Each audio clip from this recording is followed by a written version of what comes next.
During the morning service, there's certain times we're permitted to interrupt, and there's certain times we don't interrupt under any circumstance. For instance, if one is in the middle of the Amidah and one hears the Kedusha, you're still in the middle of Amidah, and the congregation is saying Kadosh, Kadosh, Kadosh, which is the ultimate level of sanctification of God's name. You're not permitted to interrupt the Amidah for that. When you're in the middle of Amidah, you're having the audience with God, no interruption whatsoever. If you hear the most important part of the Kaddish, which is Yehei Shmei Rabbah Mevorach, the name of God should be blessed for all eternity, which is the equivalent of Kedusha, one doesn't interrupt. Discuss what one has to do. You remain silent, you listen, but verbally you're not permitted to interrupt. During the blessings of the Shema, there are many laws. For what are you permitted to interrupt? When are you permitted to interrupt? Because it's not quite on the level of being in the middle of the Amidah, which is an audience with God.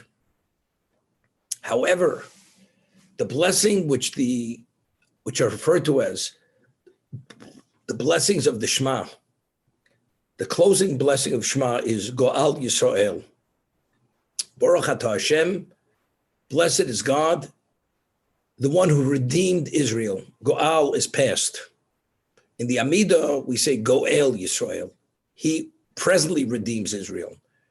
In the blessing, which the blessings of the Shema conclude with, it's Go'al, which is grammatically in the past. He has redeemed us.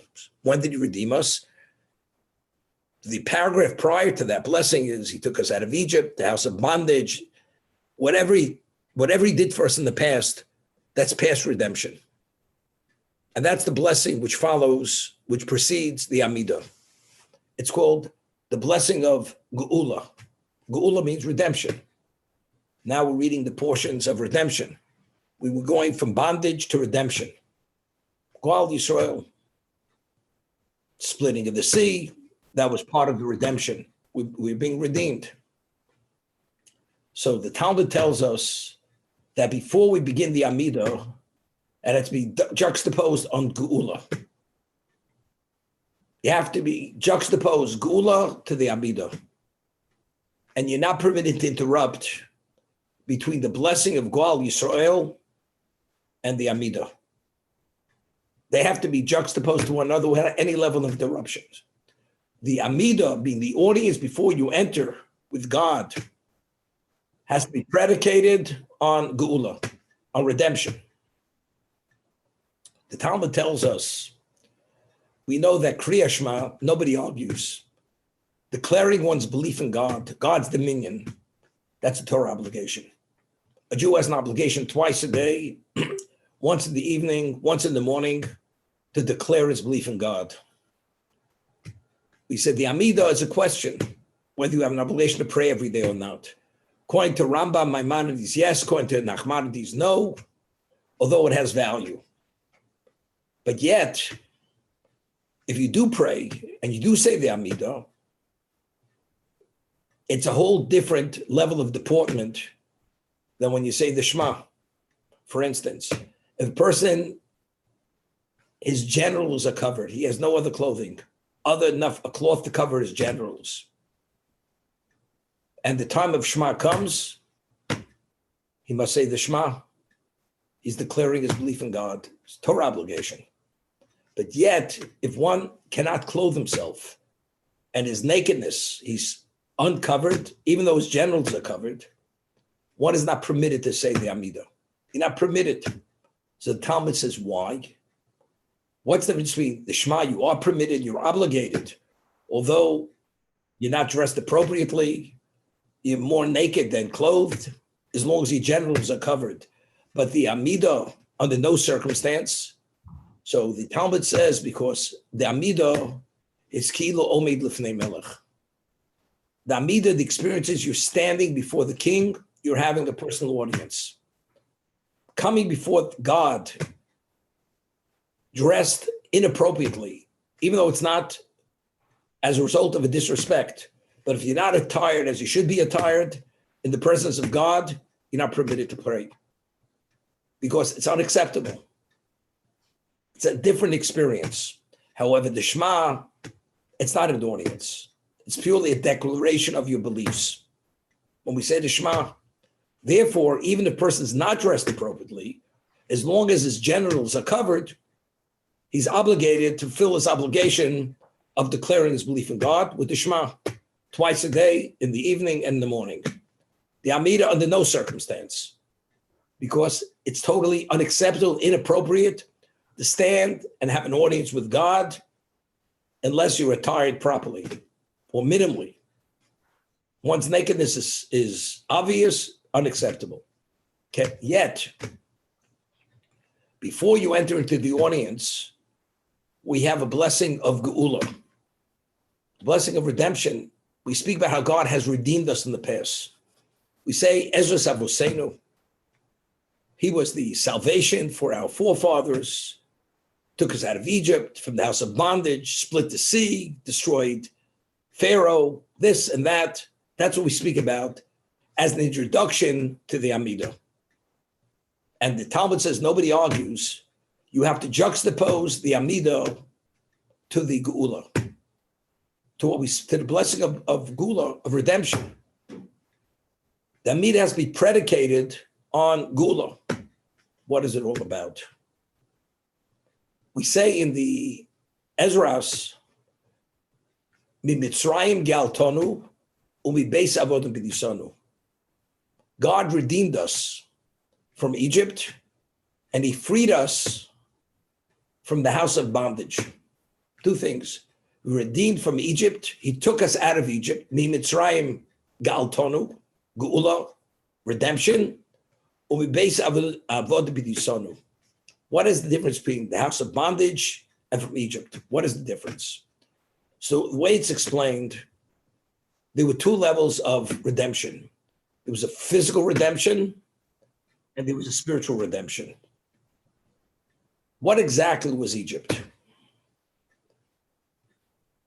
I had mentioned the name of Maharal of Prague that Daniel, in his dream, refers to the different civilizations and depicts them as animals. Others, Yechezkel HaNavi refers to the Egyptians as donkeys. Donkeys. He says their flesh is like the flesh of donkeys. Besar chamorim besorim. The flesh of donkeys is their flesh. I mean, Egypt was the height of civilization. There was no more advanced civilization than the Egyptians. You say a donkey is seemingly just a beast of burden, the most unintelligible creature. And yet the Egyptians are compared to a donkey. As Yechezkel, the prophet, says, their flesh is the flesh of donkeys. So Maharal of Prague explains, in Hebrew, the word chomer means material. We have 70 root nations. Of all the 70 root nations that exist in existence, the one that has the least relevance to spirituality and it's totally almost devoid of spirituality are the Egyptian people. And that's what Yechezkel HaNavi, Yechezkel the prophet, says, the flesh of donkey is their flesh. The word chamor comes from the word chomer. They're almost totally material. Only small traces of spirituality. In the totem pole of the ascension of spirituality, they're the least. And he says, because they are the least, therefore we find there the most intense level of witchcraft. Witchcraft is rooted in the nether forces, representations of impurity, incest, adultery, idolatry, everything which is the antithesis on the most extreme level of spirituality. That's what Egypt was. That was found in Egypt. And it's interesting, we find Rabbeinu Bachya says, what was the title of the monarch of Egypt? Like you had Rome, they had Caesars, different Caesars. But what was the title of the monarch of Egypt? Paro, the Pharaoh. What is the meaning of the word Pharaoh? What is the origin of that? So Rabbeinu Bachya explains that in the word Paro, in the Hebrew, the letters Ayin Pei Reish, are in that name. The word Ayin Pei Resh, Ofer, means earth. They believed that outside of existence, there's no such thing as spirituality. Everything is rooted in the earthiness of existence. Existence is all earthy. There's nothing out of the realm of the physical. And all the deities are purely there to maintain the material, the physical. Witchcraft are nether forces, which are manipulations of forces which have to do with the physical. It's Ofer. Ofer means, so the title which they assumed, the appellation for the monarch was, it's to confirm the reality. Who are we? We are earthy, the most earthy. We identify with earthiness. And that's what Yechezkel, the prophet, says, Besar chamor besoram, the flesh of the donkey is there. From the word chomer, chomer also means earthiness, material, physicality. And because of that, because they were most devoid, therefore, they had the most extreme levels of everything that was the antithesis of spirituality. Okay? Could you imagine incubating, being in a chamber for 210 years, not being able to escape, exposed at every level to this level of impurity? Literally, it almost through osmosis, it just absorbs into your being. And the Jews were impacted very seriously, very negatively, to the point that when the Jews became idolaters due to being slaves, even slaves, we were made into slaves. What's a slave? Take a human being who's a spiritual being, and you say you're a chattel. Like you have an animal's a chattel, the human being's a chattel. The most spiritual people that walk the face of the earth, the descendants of Abraham, Isaac, and Jacob, the 12 tribes of God, who are Yaakov's family, the future of the Jewish people. He takes them and he enslaves them and treats them like animals. And they're subject to work. They have no say in their lives, and he dictates every moment of their existence. That's what he did. He wanted to snuff out that whatever spiritual spark we had within us, he wanted to totally extinguish it. That's what Egypt represented, literally to suffocate us, that we only live as physical beings. There's no such thing as spiritual.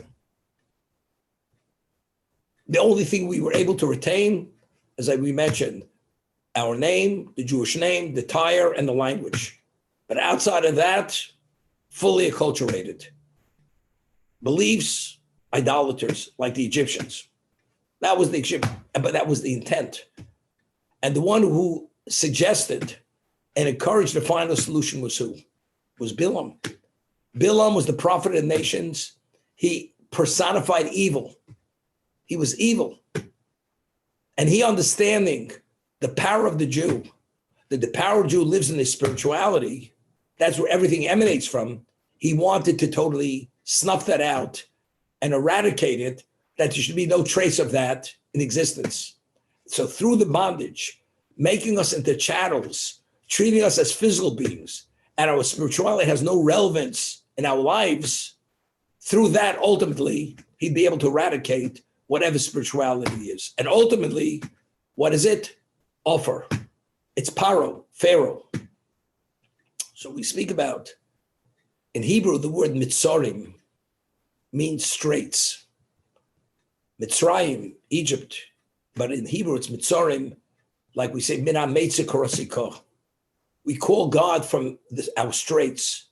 We're like in a vice.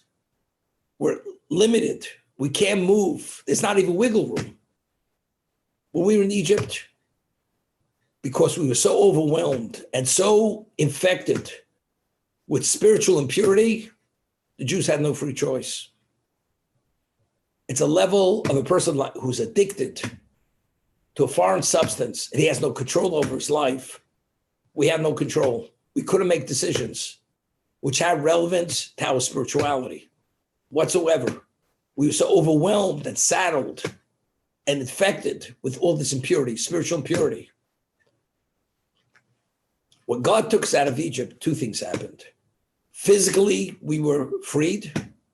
We are no longer the chattels of the Egyptians. So we weren't treated as animals. We were valued only for our physicality. In addition, he broke those spiritual impure shackles, and he purged us, or he opened the air passages, spiritual passages, that we should be able to begin developing spiritually. That's what happened when we were taken out of Egypt.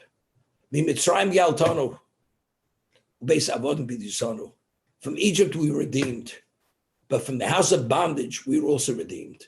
We are no longer those physical beings under the domination of what Egypt represented. All this is an introduction to the Amidah. God, you did all of this in the past for us. What does that mean? That means we were expunged, and we recognize, we acknowledge it from all of our 200-year, 10-year bondage in Egypt. And we acknowledge it, we appreciate it. The third paragraph of the Shema. Why do we say the third paragraph? So the Talmud tells us, because it contains and mentions Yitzis Mitzrayim, we left Egypt. We fulfilled the positive commandment of mentioning the redemption from Egypt twice a day. It's a Torah obligation. A male has to mention that twice a day, in the morning and the evening. Ani Hashem Asher Tzeichom Eretz Mitzrayim. I am your God who took you out of Egypt. Lios lochem le'elokim, to be your God. That's an obligation every Jew, male Jew, twice a day. We must mention that. That redemption was an expungement of that impurity, to restore our free choice, to be able to function as spiritual beings, that our spirituality would be able to supersede and dominate the physicality of our existence. That's exactly what the redemption was. So when we predicate the Amidah on redemption in the third paragraph of the Shema, to be followed with the blessing of God has redeemed us, and the redemption was speaking about the redemption of Egypt, and how Pharaoh and his armies, they were destroyed in the Red Sea. And we say, Bichamocha be'elim Hashem, which is what the Jews said after the sea closed on the Egyptians. Shira Chadosh Shibchu Kulim. They sang a new song. Those who were redeemed sang a new song. And what did they say? They said, Hashem Yimloch L'olam Va'ed. God, his reign should be forever. And then we conclude, Baruch Atah Hashem Go'al Yisrael. God has redeemed Israel. After we say that, we enter into the audience. After that level of acknowledgement. Everybody agrees you have the Somach Gula Tefillah. You have to juxtapose Gula, redemption, to the Amidah. You can't enter into that audience unless it's predicated on articulating the third paragraph of Shema, concluding with the blessing. Blessed are you, God, who redeemed us in the past, which refers to this. The question is why? What's the basis? There's a verse in Tehillim. We know that the ultimate supplicator, the language which we used to pray, everything is learned from David, the author of Tehillim, of Psalms. David says in Psalms, Hashem tzuri v'goali. God is my rock and he's my redeemer. And right after he says, Hashem tzuri v'goali, David says, Hashem swasai tiftach ufi agiti osecha. God, open my lips and let my mouth speak your praises. That's what he says. God, you are my redeemer, rock and my redeemer. Hashem tzuri v'goali. Hashem swasai tiftach ufi agiti osecha, which is the introduction, which we say, that verse from Tehillim, the opening statement before we begin the Amidah, as we enter into the audience. So because David juxtaposed one to the other, therefore we don't separate the two. The Amidah has to be predicated on Hashem Tzuri v'Goali for that reason. Therefore, you have to juxtapose the Gula to what? To the Tefillah. Gula Tefillah. No interruption. But what is it all about? Could you imagine? We mentioned earlier that if a person is not dressed appropriately, what is it? He's not permitted to pray. You're permitted to say the Shema. Because Shema is a declaration of your belief. But to stand in the presence of God, which is the equivalent of an audience, it's the most intimate moment which we have with God. If you're not attired properly, you cannot enter into that audience because it's inappropriate.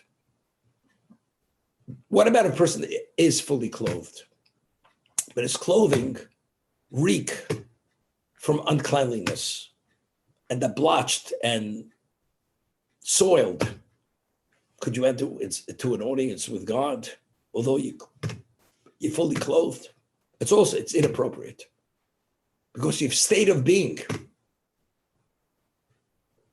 What is the acknowledgement of, we speak about the redemption of Egypt. When we left Egypt, what did that do to us? All this spiritual impurity, this infectious spiritual waste, which is the antithesis of everything what God represents. It's all the forces which are counter God's presence, which exist only because God allows them to exist, because that sets the stage for free choice. We say, we acknowledge you took us out of Egypt. You redeemed us from Egypt. Physical bondage, spiritual bondage. We've been stripped of those impurities. And as a result of that, we recognize who we are, what we are, and what we've become. As a result of that, we feel qualified to stand in your presence because we've shed all that impurity, which was a result of the past, to enter into this audience. That's the juxtaposition of the redemption to the tefillah itself. Hashem Tzuri v'Goali, because God, you are my rock and my redeemer. And what was the redemption? Physical and spiritual. Therefore, I enter into the audience and I ask God, Hashem Svasai Tiftochu fi agiti losecha. God, open my lips and let my mouth speak your praises. The Ramchal writes in the Way of God that till today, we still have the effect of the impurity of Egypt to some degree. And every time we say the third paragraph of the Shema, and you understand what that says, that God took us out of Egypt, and we speak about the redemption and its value, every time we say it, we chip away at the impurity to give us a greater level of clarity to take a hold of our lives, to have a greater potential for choice, to make the right choice. Every time we say the third paragraph of the Shema, we fulfill a positive commandment of remembering that God took us out of Egypt. But the value of that is, when you acknowledge that, the effect is we're affected by it. And the effect is very positive. It gives us an internal ability to internalize. Ultimately, it causes some of this impurity to totally dissipate and evaporate. That's what it is. And so we go into the Ezras after the third paragraph of the Shema, and we articulate in detail. Again, we're trying to shave away all that impurity. After we shed it to whatever our best ability, Hashem Sosei Tiftoch. Now we feel we've done our best to put ourselves in the best standing. Now we feel we can enter. And God says, now you can enter into the audience. And this is learned from David. Hashem Tzuri v'Goali. God is my rock, he's my redeemer. Hashem Sosei Tiftoch fi agiti losecha. Now, God, open my lips and allow me to my mouth to speak your praises for that reason. That's the relevance between Gula, redemption, and entering into the audience with God.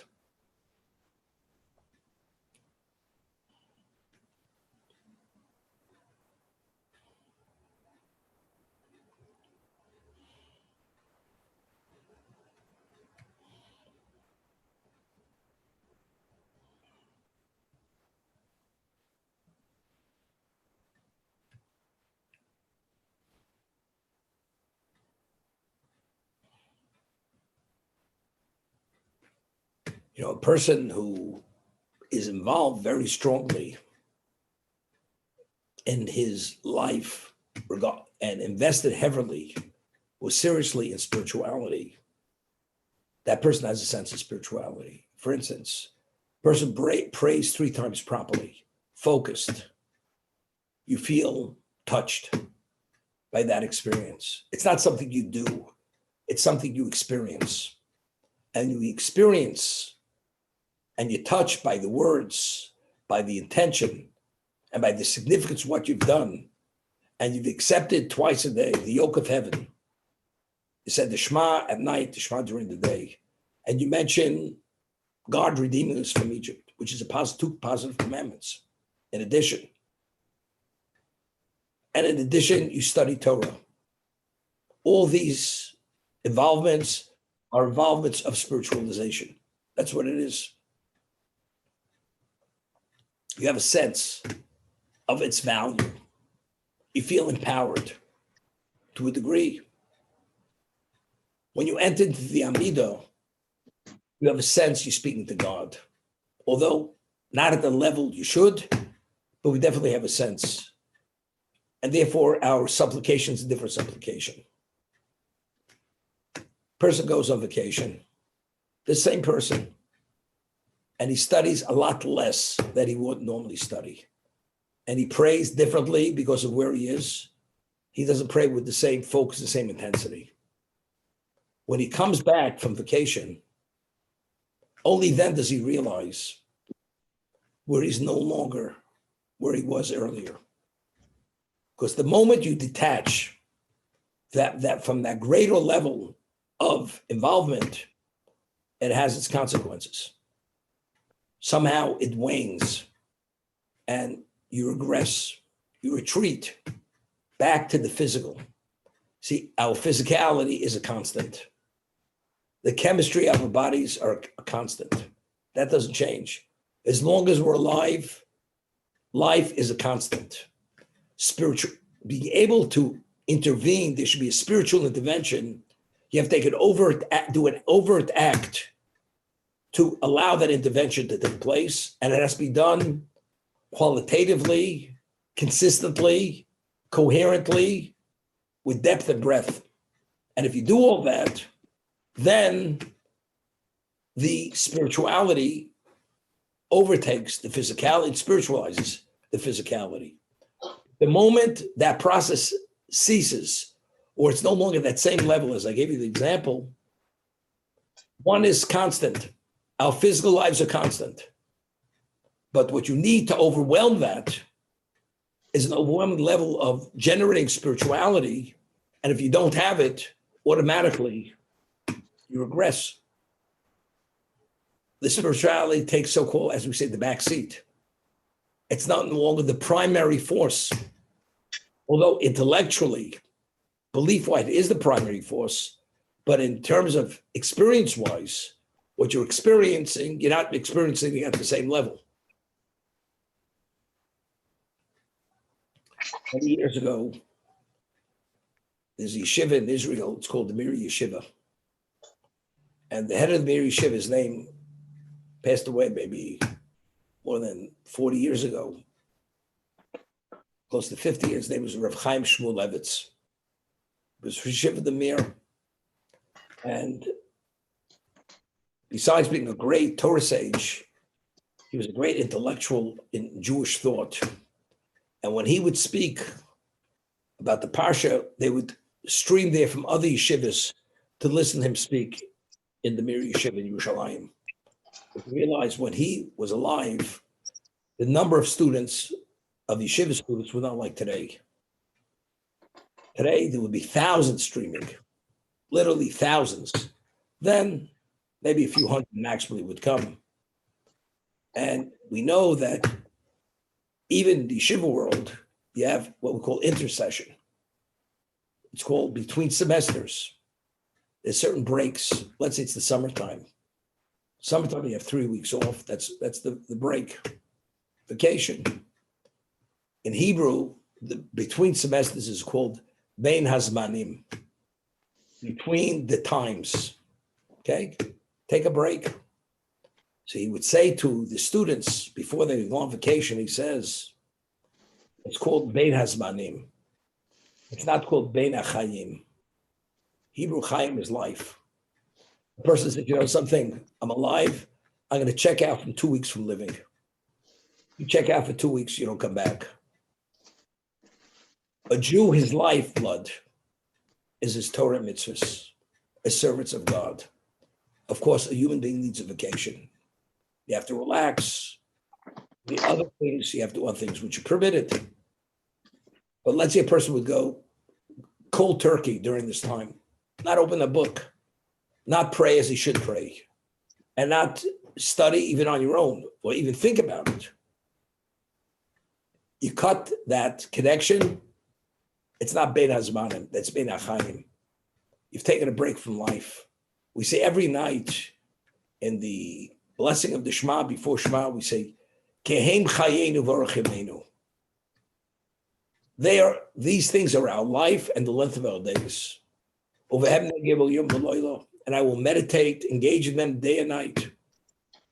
So when you study Torah and you do mitzvahs, is it something you do or something you live? It's your life, that's your lifeblood. If you cease doing that, you're cutting, it's like cutting the artery to your spirituality.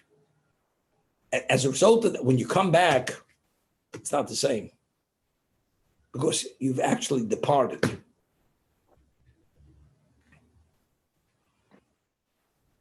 You haven't expired, God forbid. Expired means there's no coming back. Departed means you've made a departure. A person should have made a departure. You study less, but only for the sake of coming back, then you're less impacted negatively. But even if you are, knowing that you want to come back, even when you left, and it's a necessity to spring back to where you should be, it doesn't have that much of a negative effect because even doing less is a mitzvah to be able to do more in the future. So the concept.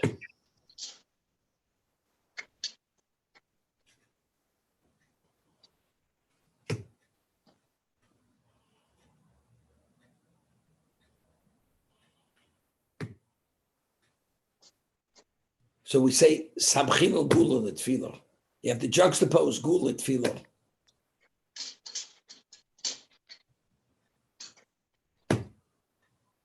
We have Mincha, the second daily service. Nothing precedes it. The only thing that precedes the Mincha service is Ashrei, one of the Psalms. But one has no obligation to say Ashrei. The Talmud says, a person who says Ashrei 3 times a day, he's guaranteed he's a member of the world to come. Ashrei, it's an acrostic with the Hebrew alphabet. And we acknowledge many things about God. You say it 3 times a day, you're a member of the world to come. Doesn't say you have to say Ashrei before the Mincha service. So why do we say before the Mincha service? So there's a Jerusalem Talmud that explains, because before you enter into an audience with God, you should study Torah. It should be emerging from Torah into the audience. So since Ashrei, Psalms, is part of Torah, so we say a Psalm, an Ashrei, which is an acrostic of all the letters of the Hebrew alphabet. Therefore, that Psalm represents the Torah. And Amidah now is predicated on the ultimate illuminator, which gives us the ability to have a sense of who God is. And now we enter into the audience. That's what we say Ashrei before the Amida of Mincha for that reason. Because otherwise, it's going straight in. You can't go straight in. It has to be predicated, has to be juxtaposed to the study of Torah. And that's the Ashrei for that reason. Okay, we're going to stop here now to be continued tomorrow, and I'll have some comments, and I have